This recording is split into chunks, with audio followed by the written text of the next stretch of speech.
Is that recording for you? Looks like it. Seems that way to me, bro. Oh man, what a fucking start. What a time. What a time. I'm still gonna try and fiddle with my camera, but it's just I don't know. It's not working. We can cut this bit out later, or it can just be whatever. This is no, I'm good to go, man. I love that you said to give people context. We've been trying for the last hour, both having tech issues, frustrations. I have ADHD. So does Austin. We're both really good at fixing shit, figuring shit out, using tech.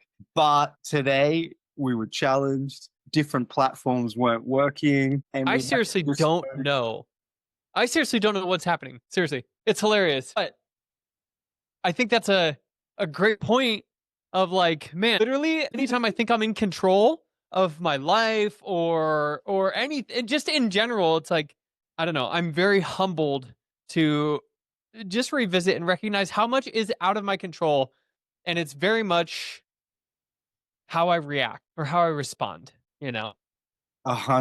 And I know we'll get into it, but man, that perspective or those challenges versus struggle. We were having this conversation yesterday, Bia and I. Struggle versus challenge. What is the difference? And how some people struggle in life and how some people experience challenges. And there's a big difference. So anyway, I think this current scenario was a struggle. It's definitely not a challenge.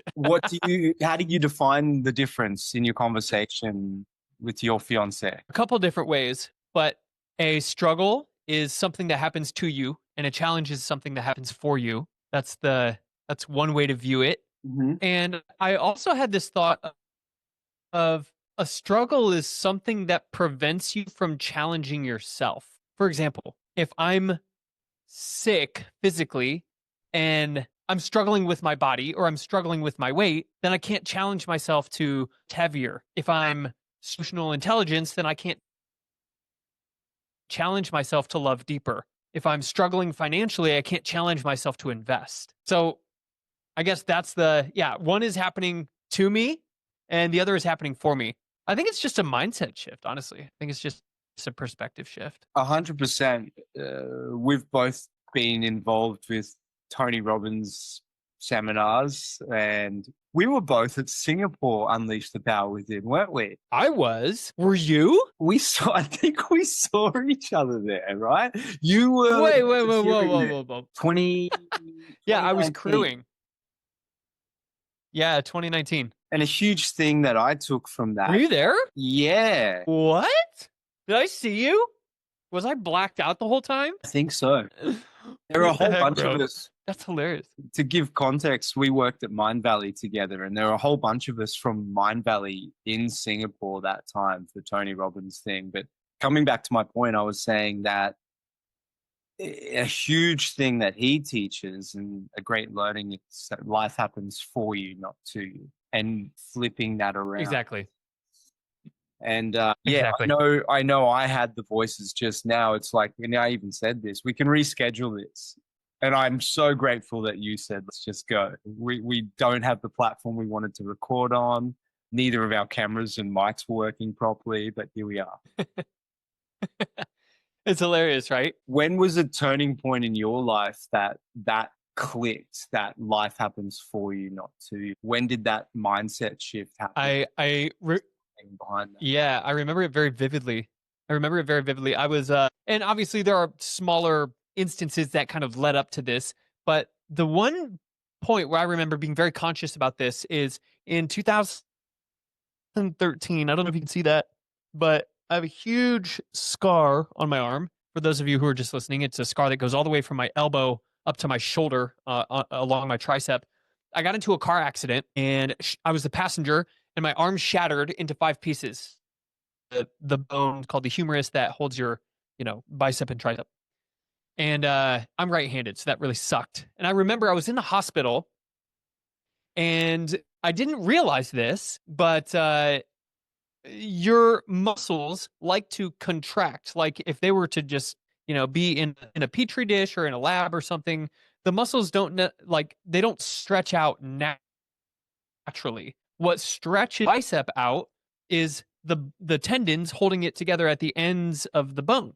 So if you don't have a bone stretching the muscle contracts. I know this is gruesome, but you'll see why in a sec.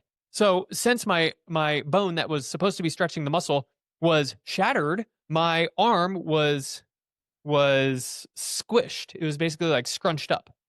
And so it is very painful, obviously, but I was in deep shock. So I was kind of like laughing a little bit until like complete shock. So I was in the hospital and I'm laying there and I've already had drugs. And the nurse was like, okay, we need to set your arm. We need to straighten it out. The emergency doctor is in other emergency surgeries right now. He's not going to be able to actually come in and help you and do surgery on your arm for another day or so. And so we need to have your arm set so it's not just contracted and so nothing, clots or anything like that. So she said, what we need to do is we need to stretch your bicep out and we need to like straighten your arm as much as we can. And then we're going to put a fast drying wrap around your arm that will act as a cast and keep it stretched until we can get to the surgery. And then we'll take we'll take it off and then operate. And as I was laying there on the bed, they're like, what we have to do to stretch your arm out is you're going to bend at the elbow and we're going to grab it as a nurse and just pull it down toward your legs. Yeah, pretty gruesome. However, I'm wincing. So I was a psychology student at the time, and I was probably in my senior year at Ohio State. And I remember being in a neuroscience class where he said the muscles that act in your face when you smile, essentially trick yourself into feeling happy. And I've heard that on podcasts before. So I was like, you know what? This is a great time to try it. And they said, all right, 3, 2, like smiled as big as I could and like looked up at the ceiling. And in my head, it just said like, this is great. This is great. This is great. And just smile like, I'm having the time of my life. And you know what? I fucking made it through. And they were like, wow, this is a pretty serious accident, clearly. And we've never seen someone take that so well. I don't know if it was just because of the drugs, but that was the moment where I was like, wow, I can really control how I respond to situations, even physical situations. I can talk myself through. I can express outwardly how I want to feel on the inside. And I've carried that with me, for the last, I guess it's been over 10 years now. Thanks for putting up with me. So that's a physical thing. There's also other sides to it, like psychologically, emotionally pressing through things or having that little flip, right? I know that pandemic times, you and I both left Malaysia. We went out, I think we went to Turkey, right? And I went to the States. Was it Turkey you were in? It was. It's freezing there a little bit, but that's all right. Yeah, and I think we had some parallel times where there was relationships involved. We were very much in the unknown, really leaning into the uncertainty of it all. I remember we had a conversation. I'm vaguely remembering it's like we had left our security of our full-time jobs and trying to make things happen. And for me, I'll share a quick story. I remember being with my girlfriend at the time in Portland, and I was freaking out a little bit on the inside, or let me be honest, a big bit. It's like, what am I going to do for work? How am I going to? I was watching my savings getting slowly eaten into, did not know where I'd be. I had X amount of time on a visa left to make things happen. And I went down to a park each morning. I would exercise, and then I was sitting under a tree just meditating and visualizing it. I came to this deep moment of surrender, and I just said a prayer out to God, the universe. I'm like, I don't know what the fuck to do next. I surrender. Give me a sign. And a friend texted me a minute later and he said, hey man, do you want to come to New York and do Tony Robbins Business Mastery? I got a free ticket. Nice. Quickly called him, went there, met people, and just that surrender to life that, okay, how much do I actually have control? How much is it about listening to the signs? How much of it is about having faith And that whole journey led me to New York. I met one guy at that business mastery who helped me get a client. I got another client. I ended up building a business there and then surviving for a couple of years off that. And just that moment of surrender and asking for help and having faith, admitting I didn't know. How much, Mm. what do you relate to that? And in that time of life, perhaps for you or another time? Bro, I think you're leaning on something which is the unknown. And how anytime I feel struggle, or yeah, going back to the struggle versus challenge thing, but anytime I feel struggle, it's because I think I know something and my situation is not working out based on what I know. And so there's something unknown to me that I'm unwilling to accept. There's something that I don't know, but I think I know everything that's like knowable about my scenario. So it's like based on this criteria that I have, everything that I know is true, everything should be working out, but it's not. And I can't figure it out. And I bang my head against the wall. And I'm like, why isn't this working? Logically, it doesn't make sense, but there's something unknown. You know what I mean? You know what I mean? Yeah. And I think it's in those scenarios where it's like, gosh, now looking back, if I would have known that, then things would be different. But the truth is like it wasn't known. And therefore in my perspective, in my subjective reality, like that option didn't exist. And so it wasn't real. I guess not to go too like on a tangent or too like metaphysical. Go for it. Go for it. um yeah, I guess what I'm trying to say is there is like everything works out the way it should, and the sooner that I can realize, the sooner that I can understand when I'm struggling, that there is something outside of me that I am not, that I'm not having faith in. Like you said, you're kind of just like, I surrendered and I just said, I need some help. I'm going to have faith. Like if you felt like you knew everything, like you would not need faith, right? It's only when there's something outside which you're like, I recognize that I'm missing something, then I have to have faith, I guess. So Absolutely. I mean, this all came very, very real to me in ayahuasca when I when I did ayahuasca just a couple months ago. It was Yeah, like, man, yeah. uh, yeah, what that did was kind of just break down my barriers of like what I thought life was. I went into the experience thinking I'm going to find answers to life. I'm going to finally have a box which I can define myself with. I can finally have like a title and like a meaning and a purpose, and I can put words to everything. And I came out of this experience understanding that like there is no meaning other than the meaning that I give life. Like there is no answer. That's the point.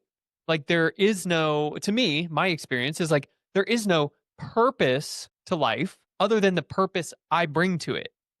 And if I can understand that from my perspective, and if I understand that from other people's perspective, is like everybody else's life is purposeless other than the meaning that they bring to it, then I can understand how to communicate better. And yeah, I guess just have a better life and go deeper with people and be like, man, even though I can see something in somebody else's life that should be logical, that's not the way it is for them because they can't see it from my perspective. Mm. So I guess all in all is like a majority of life I will never understand. And that's okay. I'm just going to roll with it. Often when I get perhaps too existential, I something that brings me peace is none of us have a clue, in a sense. We're just figuring it out. What I believed 5 years ago is different to what I believe now. There are some key principles. Like, I agree with what you're saying. Nothing has meaning, only the meaning we give it. Perspective shifts everything, and having that perspective shift that life happens for us, not to us. And something I think, in terms of overarching purpose of life for me, is that where my spiritual belief is we're, to echo other people's words, we're souls having a human experience. And I should put my phone on silent. We're souls having a human experience. And bear with me 1 second, sorry, mate. Mm-hmm. Putting my phone on. That was turned on so you could call me before. Where soul's having a human experience, and if the purpose of the soul is to grow and evolve, I think it's to grow and evolve in love, in wisdom, and to become more, say, godlike. So therefore, if everything happens for us, not to us, every person, every circumstance, every situation, these challenges we talk about that are happening for us, they're not struggles with the right perspective. They're happening to mirror back to us that which is unconscious within us in order that we can let it go, the shadow sides, to integrate them so we can become more of the divine of who we are, so that can permeate out. That's my basic thinking for life. That brings me peace, whether it's true or not. That's my perspective, and it works. Where do you feel that do you feel like you're talking about shadows, right? Do you feel like there are the shadow side of yourself, and by shadows, I mean like maybe habits or tendencies or beliefs, or even memories or traumas? Are there places like currently where you're at in your life where you're starting to become aware of them and you're actually starting to become open to like addressing them and like feeling into those and like embracing them and explore what they mean, as opposed to maybe previously in your life where you're like, okay, maybe I'm aware that I have some tendencies or habits or traumas, but I'm not willing to look at those right now? Great question. Are there any that you're opening up to? I think, and I shared this on my last episode, that I guess spiritual awakening I had at 14 that set this path of always evolving, wanting to do better. And we've talked about the book King, Warrior, Magician, Lover, those archetypes of the masculine, and the warrior, the fighter, the one who stands back up when you fall down, the one that picks you up, and the magician, the sage, your intuition, your higher self, your wisdom, the lover, firstly to love yourself, but to love others, to love life. And then the king and is the leader of that. And all of these feed into each other, and they all have a shadow side, like an unevolved king is a tyrant, an unevolved magician is a manipulator. And I've been reflecting lately. I've always sought out these big experiences. Like our time in Mindvalley, we both worked there for a few years, and that was a huge growth period. And coming back to my point where life, we seek these experiences. It wasn't so much about the job that I wanted, it was about the experience of that. And I was very much in an exploration, whether it was conscious or not, but life had happened for me. In 2016, I was technically homeless, ran out of money, went hungry sometimes, and it forced me to go within and see that, fuck, I had done this pattern a few times. Okay, this is me. I'm recreating this. I'm hitting this glass ceiling and sabotaging and coming back down. Then when I accepted that, it was liberating in the sense that it's like, if I wrote this story unconsciously, what can I do consciously? And I lent into that magician power, manifesting, understanding the quantum world better, and managing my energy and listening to intuition, visualizing, calling things in, having more faith. And I think Mindvalley was a season of really developing that magician side of myself. A couple of years before that, I'd gone to acting school, and it was catharsis upon catharsis and vulnerability. And one of the things I remember in our first classes was they say, acting isn't about putting on a mask, it's about taking one off. And Love that. you know yourself on that floor, on that stage. I went to a really amazing acting school in Melbourne and worked with world-class acting teachers. And yeah, you can't warrior your way, you can't push in that, you have to surrender. And that developed a lot of that lover side. And to come back to your question, as you know, I felt called to start a new challenge. And just on Monday, I started training in mixed martial arts at the young age of 41. Never done it before. And it's the realization I've had in reflecting the last couple of weeks is like I've called this experience in where 5 days a week, I'm up at 5:30 in the gym at 6:30 for an hour and a half of intense training for 5 months, training to go from what they say, wimp to warrior, from couch to cage. And I'll be in December getting in a cage and having a competition fight. Is just scares the fuck out of me, but also excites me. And in conjunction with that, since December, I have done therapy every week up until recently. I've had a little break from it. And I'm trying to think of something specific here to come back to your question. I think I'm just leaning into that warrior side and accepting the past, knowing there's things that have challenged me. And I think what I'm seeking from this experience and what I believe will happen with this MMA training is there's so many times in life where maybe I've been bullied in the workplace or in a real life situation and somebody's been this massive interrogator or intimidator. And we all have this experience where we afterwards have the shower thoughts, oh, I wish I could have said this. Like, I wish I said that. But under pressure, that nervous system kicks in of fight, flight, or freeze, or fawn, the pleasing side. And I've done those things and then dislike that automatic shadow response from past traumas. So rather than try and change my beliefs, say through talk therapy, journaling, and let that belief change the feeling, which leads to an action. Yeah. That survival mechanism of confronting that fear and putting myself in the situation of being under imminent danger, really. What I'm hoping to get out of that and what I think will happen to come back to that point is that's going to almost, I dare say, reverse engineer. It's going to teach my body, because fear learns through new experience, and old fears, old shadows of myself are coming to the surface, and I'm going to, I know there's going to be a point in, I'd say, the 10-week mark out of this 20-week program where I'm going to probably just break down.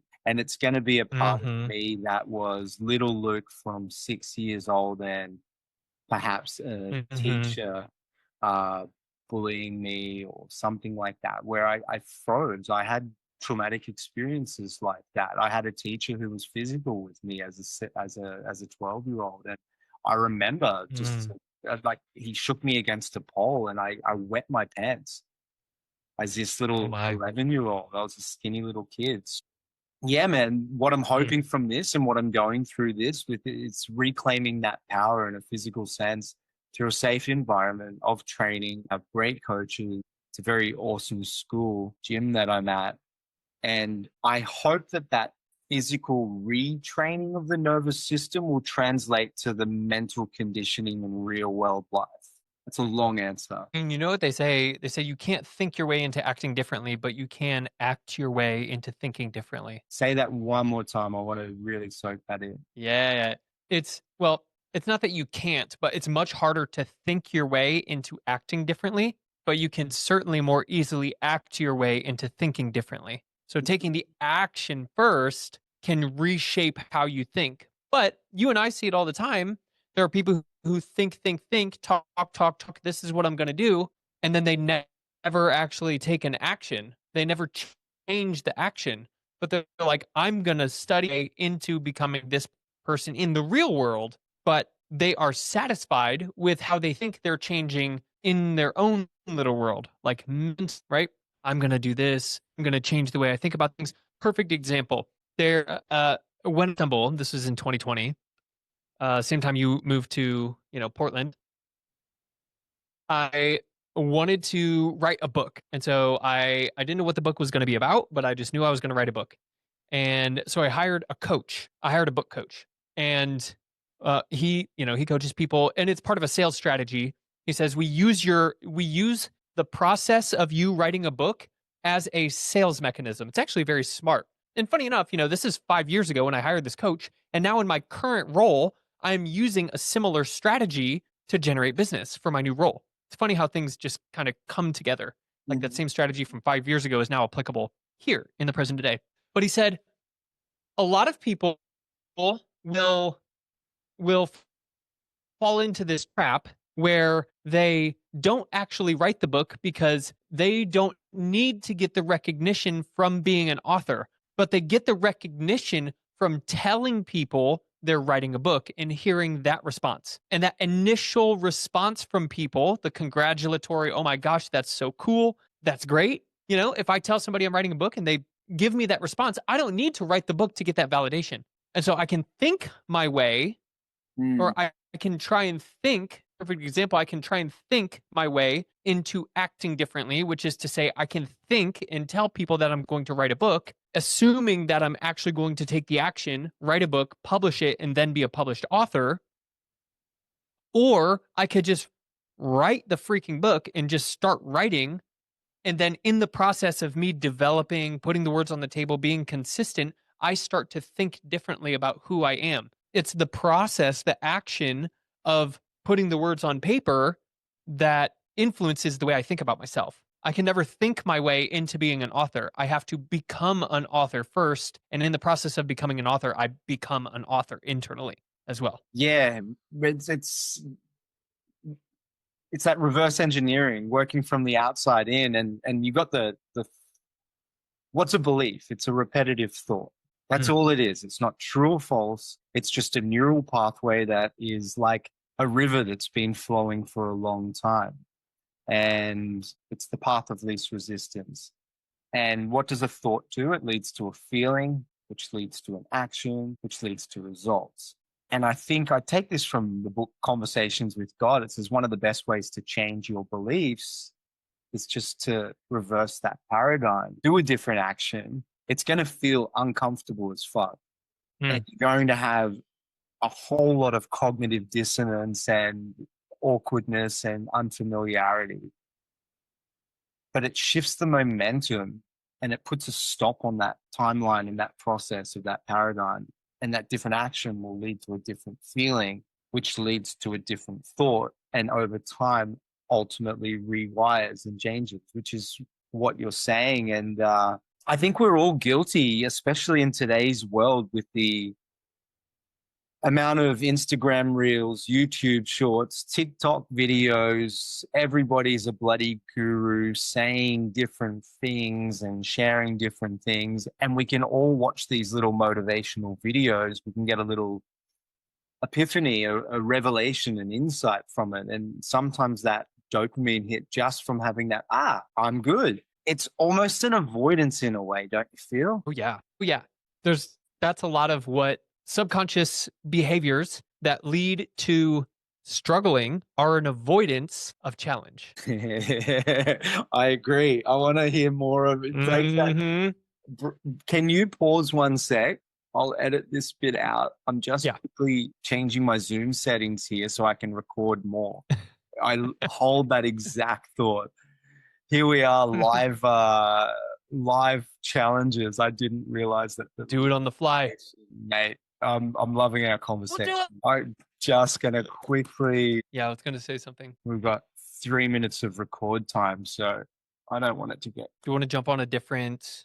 Just stop and start again. I'm just signing up quickly. Okay. It's easy. See if you can do it in 120 seconds. I'm just quickly doing this. Boom, boom, boom. And fingers crossed. It's good. Place order. It's processing my order. Mate, this is gold because I can definitely, as a creative, the artistic type, I can so get caught up in perfectionism over completion. Oh, yeah. And that now has unlimited minutes done. And this, I want to get back to your point, but I know this podcast for me has been something that I've wanted to do for a long time. I want to have conversations that are about the human experience. And it's like neither of us are claiming to be an expert. We're just sharing things through our perspective, which is what you said. Mm, And that helps you to understand and be more compassionate to others. I don't want this to be as polished. And even today, I was like, I want this to be perfect. I want to be able to get it on a yeah. certain platform we're going to use. Fuck it. This is it. Yeah. Messy, clunky. This Exactly. is life. This is what life is. And I almost wanted to run away from it, dude. I was like, I even said to you on the phone before, it's like, can we reschedule? And you're like, no, fucking let's do it. So thank you for being No. a good bro. This is a perfect example, Luke Anthony Myers, of what I'm talking about with the struggle preventing you from challenge. Like if we subconsciously create scenarios that put us into struggle, like if you were to allow the subconscious, the perfectionism, the whatever, which you're starting to name it now, but if you're saying, okay, how I have approached this of like, it's not perfect, I'm just going to postpone it. Where else in your life, not you specifically, but the listener, where else in your life do you do that you're unconscious of? And what does that prevent you from challenging yourself to achieve? Because right now, you are allowing yourself to be in a state of struggle, which prevented you from challenging yourself to have the first episode with a guest. 100%. Right? This has been a moment that I've wanted, and there's all the subconscious sabotaging coming up. And Yeah. here we are doing a different action. Mhm. It's not perfect, but completion. All right, so let me run this by you. This is something I've been thinking about recently. The Pareto principle, right? The 80-20. Yep. Right? And we hear it all the time. And how I understand it is there's 20% of my life in which I find joy, happiness, flow, etc. Right?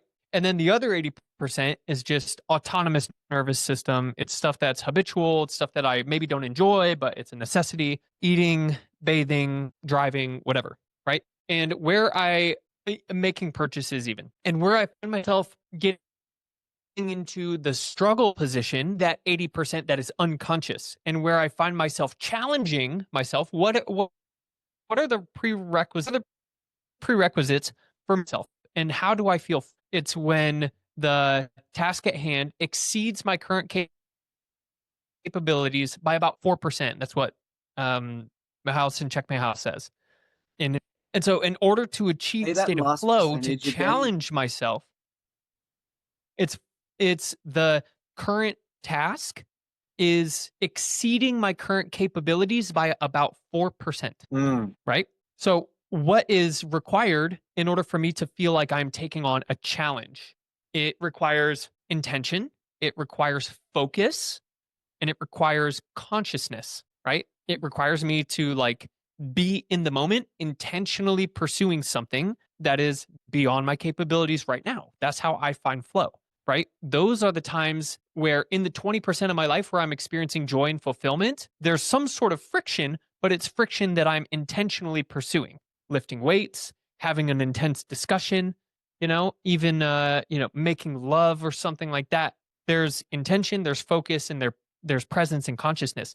But in the areas of my life where I experience struggle, it comes from a lack of focus, unintentionality, and unconsciousness. That's how I find myself in these states of struggle. It's because I'm not focused and I don't have the intention in the presence. So the real, I just finished today actually the book A New Earth by Eckhart Tolle. And that's kind of what he's saying is he's like, you can do all actions, washing the dishes by hand, cooking, cleaning, the things that may not be exciting or desirable, and they're just the things that you need to do. But you can bring presence, focus, awareness, intention to them and change your perspective. A fruitful challenge. And it's just a shift of perspective. So for me, that's what I've been focusing on is where do I find myself unconsciously going through the moments? How can I become aware of that? And how can I just position myself with intention and focus in each of those moments? And whenever I do that, like we were talking the other day, like, what is God? How do I experience God? And I posited that you cannot experience God. You can only know that you've experienced God after the fact. And Eckhart Tolle kind of says that too. He says, he's like, no one can live in that state of flow 24/7. It comes and goes as the waves of life do. But what I mean is when you're in flow, and everybody's experienced it. I know you've experienced it. We've talked about it. When you're in flow, there's a sense of egolessness, timelessness. Like you look up at the clock and an hour or two has passed and you're like, holy shit, like what was I doing for the last 2 hours? I blacked out. But it's only at that moment can you look back and say, wow, there was no separation between I and the other. We were one. There was no, because as soon as you realize, like, oh, I'm experiencing God, you're already past the moment. You're already out. Now there's the I experiencing something. But this God is, there is no I and there is no experience. It's just experience and presence. Oneness. Yeah. So if people don't believe in God, I would definitely ask, like, have you ever experienced a state of flow, that sense of timelessness and egolessness? If you have, how can you contest, right? Like, what is that? That's God, I think. Yeah. Just taking that in. I love that conversation, man. That is, man, that's the juice. That is the juice, bro. Is there a way that you help yourself to enter that state? I knew you were going to ask that. And the first thing that comes to mind is I need to have enough time to enter it. If I only have a short window of time, it's very difficult to do.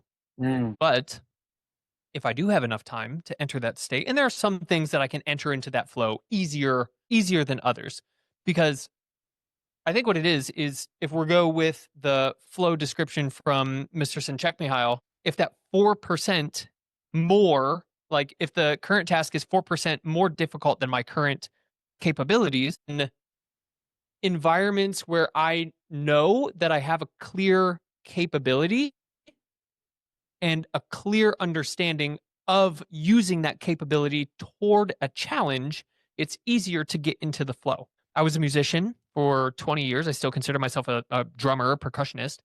And I was able to find flow so easily in drums because I knew where my limit was in my capability because I did it so often and I enjoyed it so much. So when I started playing a piece of music and I was working on something, like I knew that I could pick out of all my music sheets, I could pick a phrase that gives me problems. And I knew that if I stepped into the practice room behind my drum, picked up my sticks, and started working toward that, I would be able to find flow very easily and very quickly because I knew where my capabilities were and I knew what was beyond it.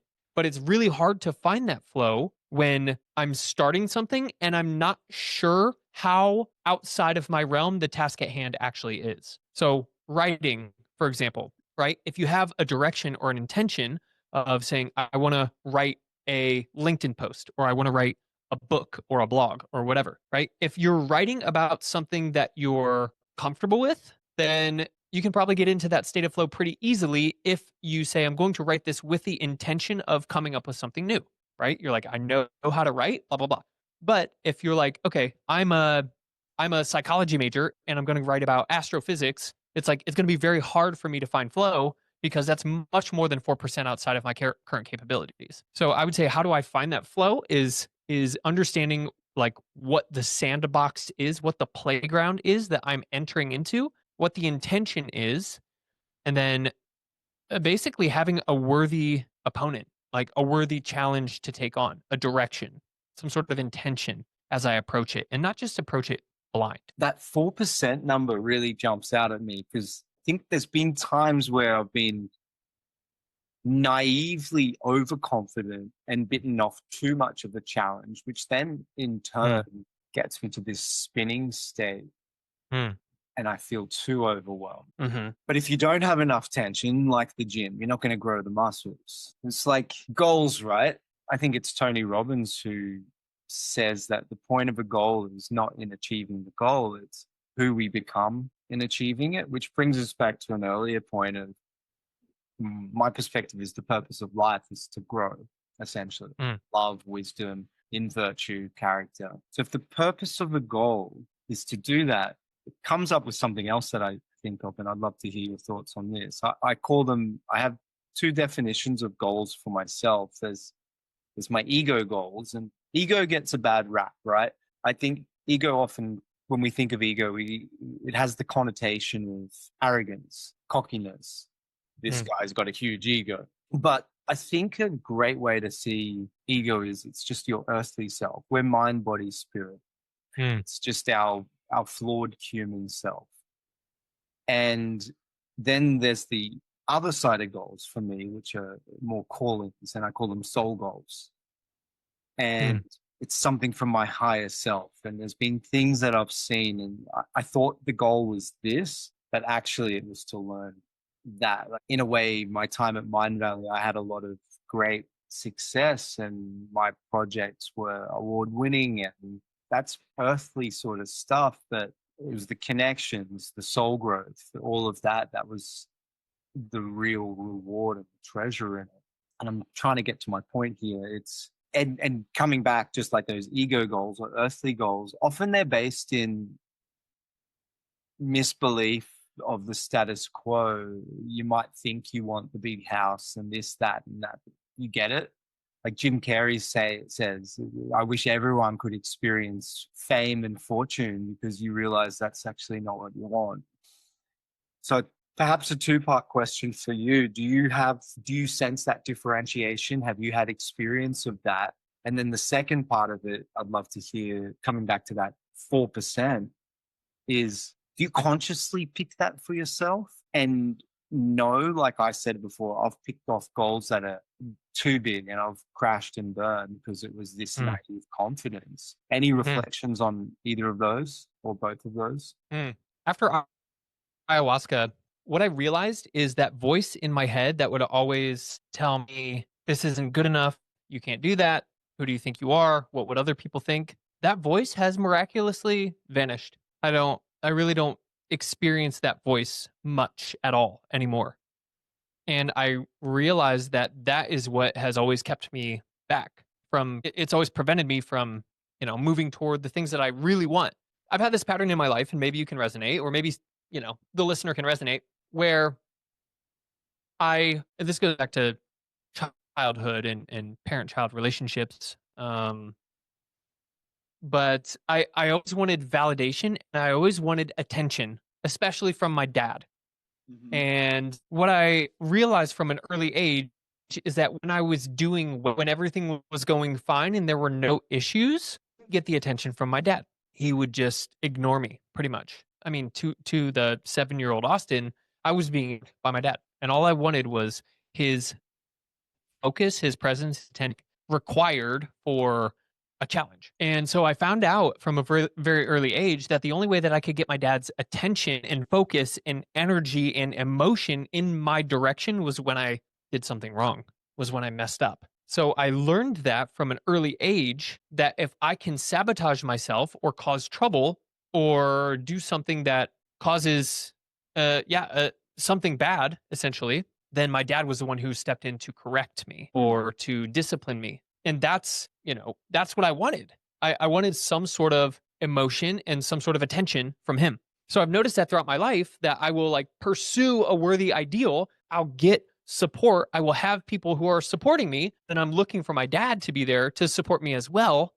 And I recognize that even though my mom and my mentors and my, girlfriend or whoever, my friends are all supporting me, that's easy for me to get. It's easy for me to get attention from those people. But what I was really looking for is the attention from my dad. And so I get close to a goal, really close to a goal, and I would sabotage myself. I would quit. I would mess up. I would do something seemingly on purpose and just lose all steam a foot from the finish line.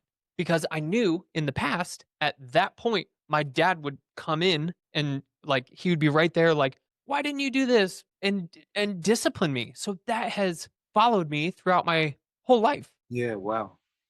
And that sort of energy is also what I experienced through ayahuasca, like that awakening of like, oh my gosh, like what the hell am I doing? So now, I guess when I think about goals and like what I'm trying to achieve, it's much less on like what the outcome is. Because if I draw a finish line for myself, now, not to say that I don't have goals, but I found that if I draw a finish line for myself, then it may lead to that pattern again, where I can see the goal, I can see the outcome, and I may get really close to it and then stop.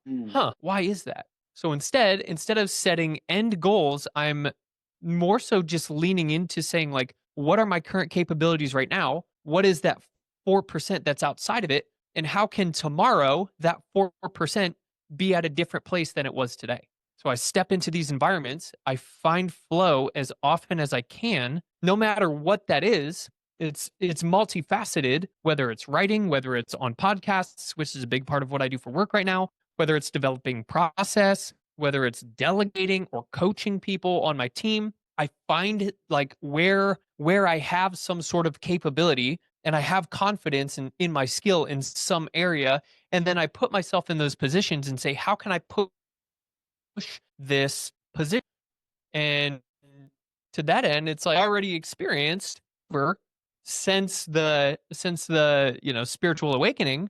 I've already experienced over and over pushing myself beyond any sort of boundaries that I've ever had. Like I've had this goal of like going to the gym, getting in shape, putting on weight for 5 or more years. And since I had that goal, right, I would get close to it and be like, oh, I'm really consistent. And then I would fall off. But for the last 3 months, almost like with the exception of maybe one time per week, I will wake up at 5 a.m. every day, read, and go to the gym at 6, like pretty consistently.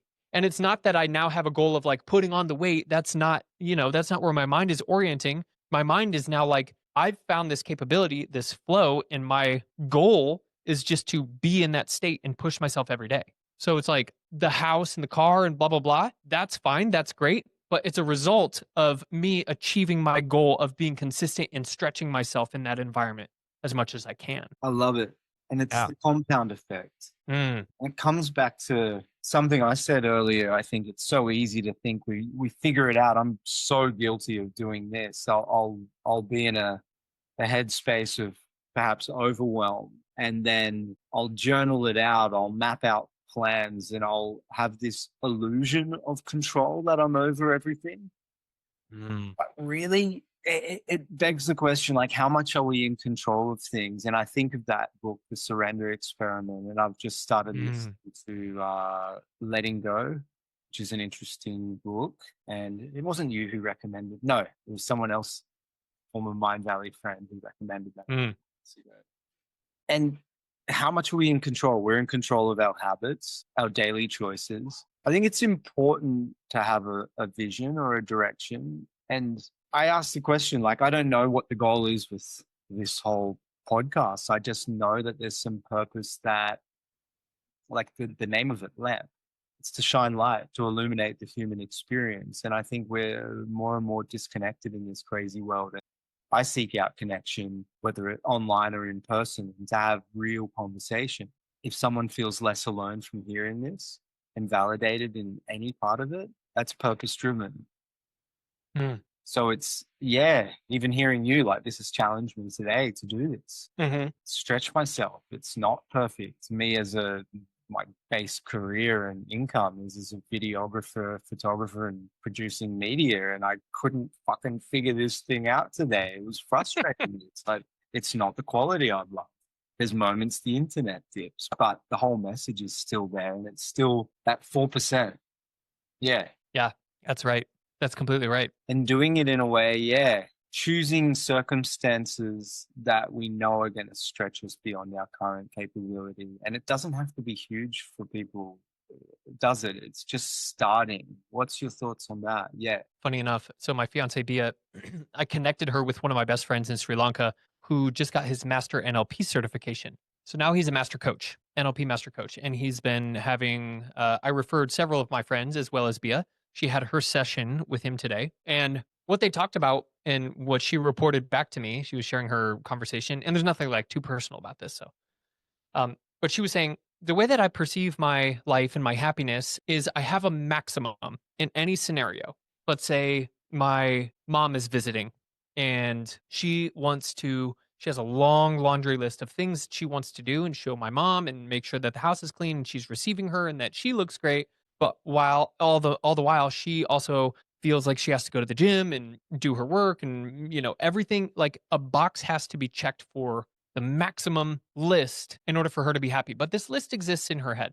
And so her happiness is based on the maximum, or it has been. And after the session with my friend, the coach, she found she reshaped her perspective to say, okay, what are the least amount of things that I can check the box to feel like I'm enough.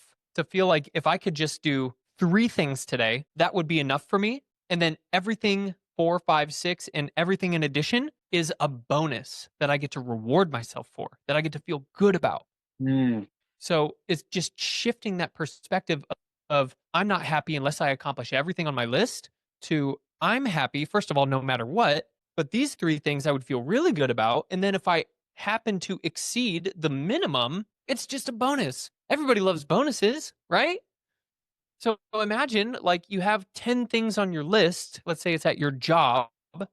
And if you don't hit all 10, let's say you hit 8 out of 10, subjectively, you may still feel underwhelmed. You may feel angry or depressed, as opposed to saying, I'm going to do these 3 things really well. And I also happen to do 4 and 5 things. By the end of the day, you're like, I got 2 freaking bonuses today. Mm-hmm. Whereas objectively, you missed 3 things in those 2 scenarios. One, you did 8, the other, you did 5.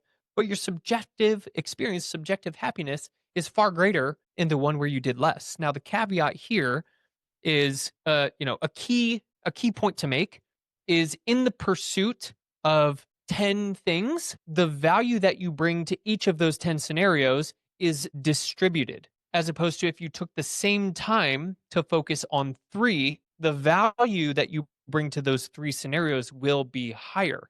Like I said earlier, what's a way to find flow? The first thing I led with is I need enough time to do it. Yeah. So, right? And when we're in those states of flow, we tend to produce far higher quality work. So imagine you have 10 things to do and you only get 1/10 of your energy and focus to try and achieve each of them, as opposed to saying, I only have 3 things to do with the same amount of time, but I get 33%. I literally more than triple the amount of time and focus that I get to put toward each. In a year, 2 years' time, if you compare those 2 people in those 2 scenarios, who do you think will be further? Yeah. Here's the book recommendation, Essentialism. This is where this concept comes from. And it also talks about the people in your life that if you can think of the people in your life who you highly respect, are they the people who say yes to everything and are at every event? And no. Usually the people that you have the most influence are the ones that you rarely see, the ones who say no to things. So that when they do say yes, when they do show up to something, it means so much more. So 100%. why are we saying yes to everything, thinking that it's going to get us ahead when we can say no to more things and do less things better? And then when we do happen to say yes to something that's outside of our realm, normally it's a bonus. There's so much in that comes up for me. It's values, as in personal value and boundaries. It's this, perhaps even the society culture of hustle mentality, get as much done, but quality over quantity. And something that really jumps out coming back to it is having enough time. I know the way I'm wired. If I have a day that's just on one thing, I end up doing more, but I do that one thing really, really. I want to understand mindset for you with that stuff. Because we can all feel like we have too much on our plate. I'm guilty of that. I do a lot in my life. I like to be busy. I also very much am comfortable doing nothing, but it's hard to do nothing when I've got a bunch of things, even general life tasks, laundry, cleaning, whatever it might be.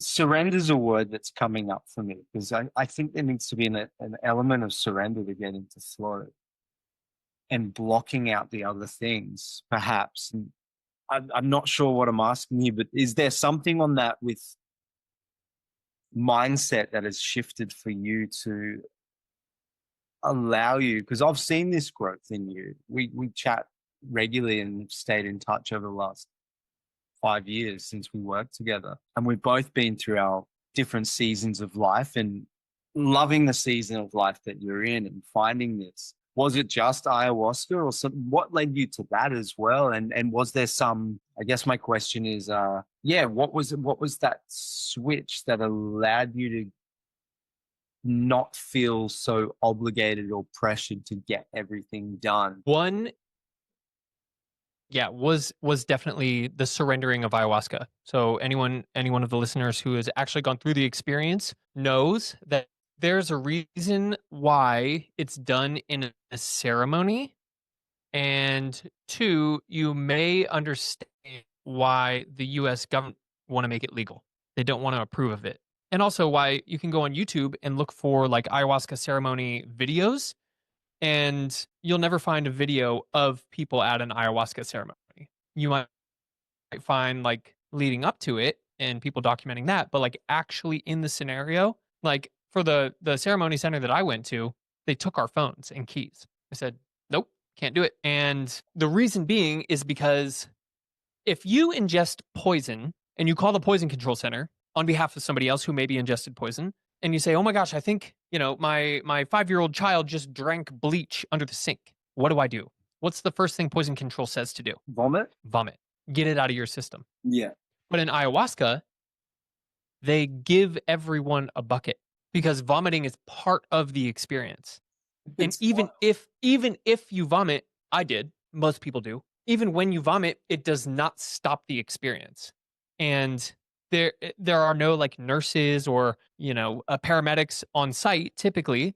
There's just a shaman and his, people that help out, because there's nothing that they can do to help you. I mean, other than like, play music, which they do throughout the entire ceremony. But it's just you and you.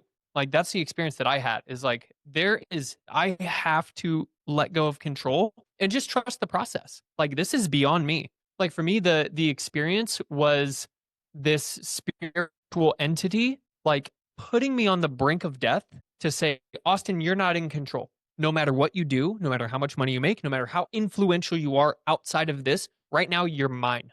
And it's not up to you whether you live or you die. You can struggle, you can do whatever you want, you can like try and think your way out of it logically, which doesn't happen because it's psychedelic. But like there's nothing you can do and there's nothing the shaman can do. So it is a true sense of like releasing control. And that scenario that I kicked off this conversation with, of me in the hospital with my arm and just like smiling and saying like, let's go. I had that same experience in ayahuasca. I was like, you know what? Take me to where I need to go. That's what I like repeated in my head. I said, Mama Ayahuasca, like Mama Aya, I am here. I am at your mercy. Take me where I need to go. Show me what I need to see. And it was that experience, I think, of like not resisting that helped me moving forward, of like, man, there's so much in life out of my control. Most of life is out of my control. Take me where I need to go. Show me what I need to see. And I release expectation and just do my best. That's it. There's such beautiful metaphor for life and how we live life in that. And I don't think ayahuasca is the only way to experience that. I think you can get that in breath work, meditation, different energy healing modalities, different challenges. Like I'm on this journey. I don't know what's going to happen at the end of it with MMA, right? And I can focus on the end. That is, I've got to fight. I want to win it. But I find that I become so present in the class that I'm just focused on getting an underhook, doing this, getting that right angle, and repetition, and just surrendering to what the coach is saying. And I think so much, it's an illusion of control, isn't it, in life? And I think ayahuasca just reveals that so deeply in such a short and intense and profound way. I have done different hallucinogens and had profound experiences and breathwork classes where it is surrender. And even in life, like that story in Portland in the park, I just said, I surrender. I don't know what I'm doing here. I always find that is this catalyst for a door opening and walking into another room. It's and we have different seasons of life. I can remember that, and life is this constant process of remembering that. And it's so easy to forget that. Yeah, it's the beauty of life. It's profound for me. Surrender. Yeah, a lot of it. It's what this journey is. We surrendered today, and we've had a great conversation about it all. I think a huge theme is just any I want to hear, like, if you were to summarize all of this, what would a few key points be that are this message that you've learned, how you've learned it in other areas of life, how much are we in control, goals versus visions versus just showing up in whatever we do and pushing through to that 3%. Any reflections on that in summary? You know what? I find that what do you call them? It's either a value or a principle or something is something that's true in every scenario. It's true 1,000 years ago. It will be true 1,000 years from now. And I think those sort of truths or values came through to me during my spiritual experience. And to sum up a conversation like this, I would say those values are true in every experience, even in this one, and especially in this one. And those values are there's no meaning except for the meaning you bring it, and always do your best. That's it. Seeking to That encapsulates the flow. Yeah, that encapsulates the experiencing God is like, man, there's no computer at my job, and I tick tack away. Like if aliens were to look at what I'm doing, they'd be like, what the hell is he doing this in the grand scheme of the galaxy, infinitesimal expansion of the universe, like me hitting one of 26 squiggly lines on a keyboard. Are there 26 or 24 letters of the alphabet? I don't know. 20 some squiggly lines on a keyboard.